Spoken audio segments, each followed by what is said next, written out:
Lizzie and Suhasini தான் அவங்க create பண்ணது. இந்த மாதிரி நம்ம 80s வந்து நம்ம கோல்டன் 80s இல்லையா, எவ்ரி இயர் மீட் பண்ணால் நல்லாயிருக்கும் அப்படின்னு.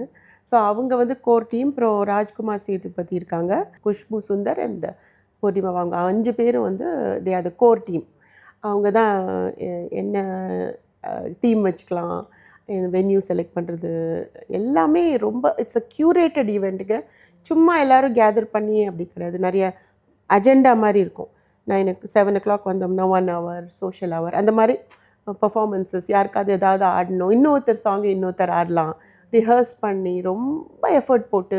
எங்கள் கிஃப்ட்ஸு பார்க்கணுமே நீங்கள், அவ்வளோ அழகாக க்யூரேட்டட் கிஃப்ட்ஸு.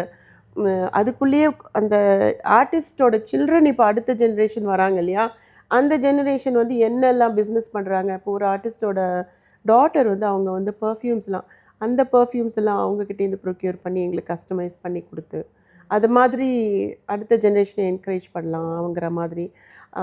அதில் வந்து நிறைய இந்த மாதிரி இருக்குது. You want to uplift the children. அப்புறம் இந்த தடவை வந்து